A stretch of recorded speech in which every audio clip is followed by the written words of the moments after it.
So group G, zero waste management.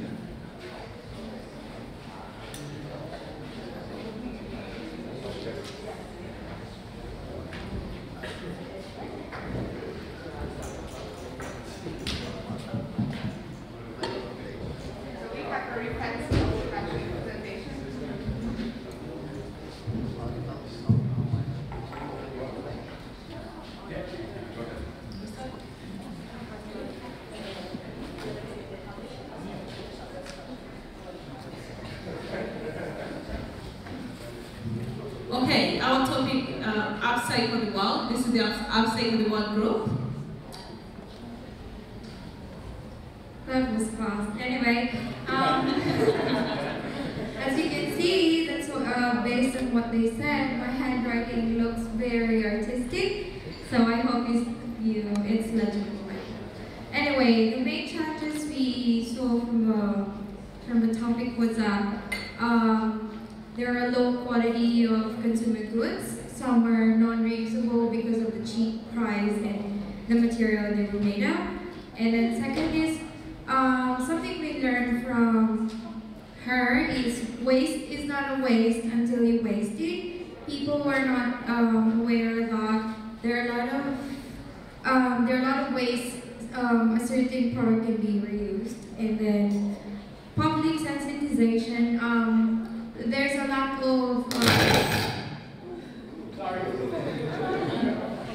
a lack of maybe a stimulus to create or enhance our community response, and then lack of awareness and education.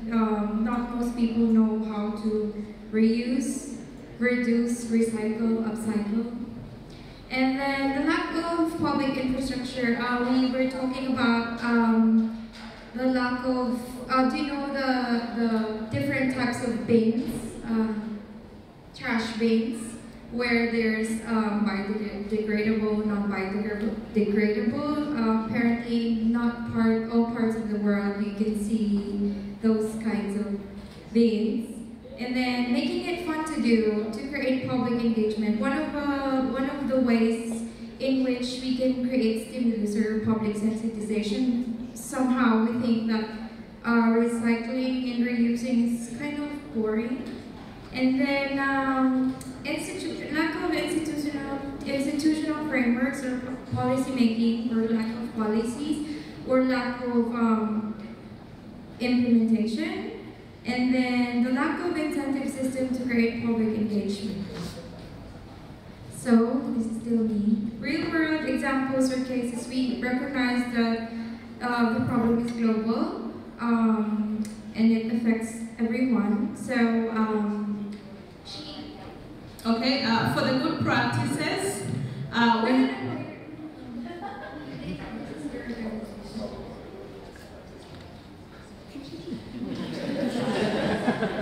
anyway, oh no, the real world cases. Sorry. So we were talking about, for example, food waste management in Poland, waste management and burning waste in backyards, like for example in Jordan, if they're really annoyed with their waste, they just burn it. And then cultural tradition or context where people come from, the cultural context where we are used to doing things, but we are not aware that it somehow contributed to the destruction of the environment. And then irresponsible consumerism. We usually buy what's readily available, what's convenient, regardless of how was it made, where it was from, or if we can reuse it. Just as long as it's easy, fast, we buy it if it's cheap. And then market-led consumerism. I think we believe that like markets has this certain, for example, Apple or other companies would rather make a product and then that could easily be destroyed, and then so that you can buy a new one, a new charger, a new whatever. And then, yeah, so we go now to the good practices. For the good practices, our first good practice is an example of the African children. You very well know that they don't have all these big toys, but they are always playing with things. So every time you throw something out, they make good use of it. They upcycle it into a toy. The other good practice, we have a video. Yeah, show the video. We just made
one of the good practices.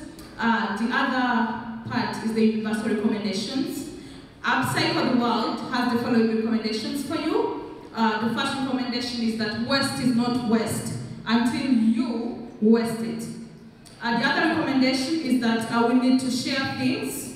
If you have a washing machine, share with the neighbor. She doesn't have to buy a new one. The other recommendation is to repair things when something gets spoiled, please repair it instead of buying a new one. The other recommendation is that involve children always, because they are the best upcyclers. They have all these creative ideas in their heads, so when you involve them, they will create a better world. We have something else for you? Before we do that, before we finish, we want to show you what we did. Maybe you can talk about it. We went out to the backyard and we found a bunch of garbage, and we started filling it with one water bottle with garbage, basically. Calculated the amount of volume one water bottle would take garbage. So in like 6 minutes. We found a really good pile of trash, so I think we got one. It's what? We try to do that because in Uganda they use plastic bottles, fill it with a lot of trash and use it to build houses. So I think we can see from the bottle there's not much trash that we saw from outside, but because it has to have a lot of trash inside to be really compact and hard. So yeah. Maybe I can add a little bit, like We started with all these big problems like air pollution and of course the water management, like what is happening in Jojo, Jakarta. What we almost immediately decided is you can talk the talk, but you also need to walk the walk. So we actually went outside and changed the plan of the water bottles, not to fill them this time with sand, but as an idea that came up yesterday, you fill the bottle with plastic. And with that, we like to start a little movement, and we don't know how big it can grow. But we created our own Facebook page. We have it actually. So we're actually founding our own organization because we're based all around the world, and this is an incredible opportunity for us to get together. So we came up with the idea to why not found a. Okay, guys, so that's us. If you can see. Where is that? Much as not sure what's happening with the projector. But yeah, we came up with the idea because we're sharing, we've all been involved in community initiatives or organizations or whatever, and we're from different parts of the world, different continents. And we came up with the idea to create this network that would sort of provide best recommendations, best practices, articles, and community mobilization. And the first idea we have is to create a competition.